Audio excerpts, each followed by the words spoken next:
हुए आतंकी हमले को लेकर के पूरे देश में जो तैयारी है, सुरक्षा बल लगातार अलर्ट मोड पर है, पाकिस्तान पर लगातार स्ट्राइक जारी है। और ऐसे में राष्ट्रपति आसिफ जरदारी जो है, जिन्होंने सीधे सीधे कहा था, कल नोटिस दिया था विशेष सत्र को लेकर के भी, वो भी हलचल हमने आपको बताई थी। और इसके साथ साथ किस तरीके से इसके बाद हालात जो है, इस पर आपको रिपोर्ट दिखाते हैं।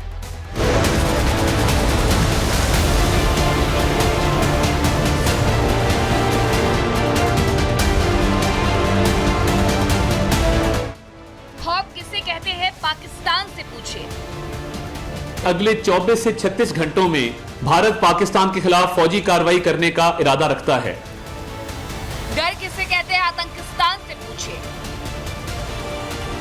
नहीं, अगर जंग बढ़ जाती है तो मैं इंग्लैंड चला जाऊंगा। कफन देखकर ही कांपते पैर पाकिस्तान के देखिए। Pakistan will use the full spectrum of power, both conventional and nuclear. और मौत सामने हो तो कैसा लगता है, कंगालिस्तान की हालत देखिए। पाकिस्तान की हालत पतली हो चुकी है। आधे नेता विदेश भाग गए हैं और आधे अपनी बोरी बिस्तर बांध चुके हैं।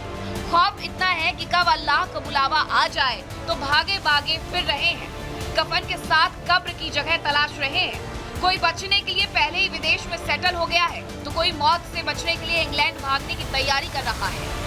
और बतौर पाकिस्तानी अगर जंग बढ़ जाती है तो बंदूक लेकर बॉर्डर पर जाएंगे। नहीं, अगर जंग बढ़ जाती है तो मैं इंग्लैंड चला जाऊंगा। और बतौर पाकिस्तानी अगर जंग बढ़ जाती है तो बंदूक लेकर बॉर्डर पर जाएंगे। नहीं, अगर जंग बढ़ जाती है तो मैं इंग्लैंड चला जाऊंगा। पाकिस्तान के ये हालात हो चुके हैं कि केवल तैयारी देखकर ही नेता अपने बचने का ठिकाना ढूंढने लगे। और जो ठिकाना ढूंढ चुके हैं वो वहीं विदेश की धरती से बिल में बैठकर परमाणु बम की धमकी दे रहे हैं।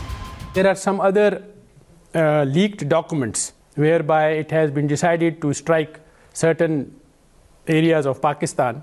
So that makes us to feel that this is going to happen and it's imminent. We in Pakistan will use the full spectrum of power, both conventional and nuclear. Pakistan की हालत कुत्ते जैसी हो गई है। गेट के अंदर से भौंकता है लेकिन जब बाहर निकलता है तो दुम दबाकर भाग जाता है। अब मरता क्या नहीं करता तो फिर पाकिस्तान ने अचानक ही रात में एक और आदेश जारी कर दिया और संसद का आपात सत्र बुला लिया। पाकिस्तान के राष्ट्रपति ने आधी रात फैसला लिया। आसिफ अली ने संसद का आपात सत्र बुलाया। भारत में युद्ध की तैयारी को लेकर चर्चा होगी। सिंधु जल समझौता खत्म होने पर बहस होगी। कड़ी निंदा प्रस्ताव पेश करने की तैयारी होगी। अब इस इमरजेंसी सेशन के जरिए पाकिस्तान अपने नागरिकों को बरगलाने का काम करेगा और भारत के खिलाफ जहर उगलेगा। वो कड़ी निंदा ही करता रहेगा और भारत उसकी जिंदगी ही छीन लेगा।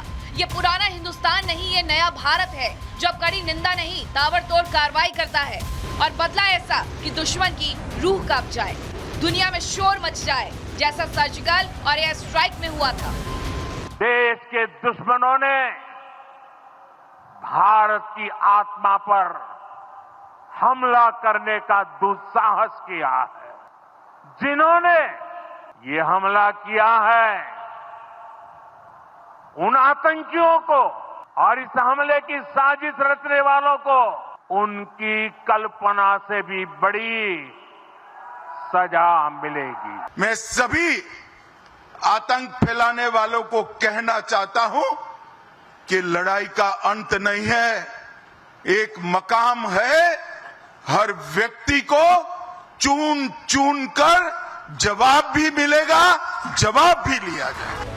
पीएम मोदी और अमित शाह की यही चेतावनी उसकी नींद हराम कर चुकी है और यही कारण है कि पहलगाम हमले के बाद से आतंकियों को पनाह देने वाला पाकिस्तान बचने की तैयारियों में जुटा है। ये पहली बार नहीं है जब पहलगाम हमले के बाद पाकिस्तान ने आधी रात में फैसला लिया। इससे पहले आईएसआई के चीफ लेफ्टिनेंट जनरल मोहम्मद असीम मलिक को एनएसए का अतिरिक्त प्रभार दिया था और इसका आदेश भी रात को ही जारी किया था।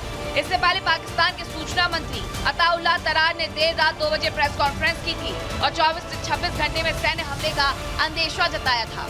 सेना के साथ मुनीर ने बैठक की एक तस्वीर जारी की जिसमें उदास चेहरे, भूरी डायरी और असीम मुनीर टेंशन में दिखा था। भारत के हमले के डर से पाक आर्मी अफसरों की रंगत उड़ गई है। चेहरे पर डर और खौफ आ गया है। सूचना मंत्री का हमले का दावा भी बेबुनियाद निकला, लेकिन पाकिस्तान में आधी रात को हो रहे फैसलों ने खौफ को जरूर दिखा दिया है।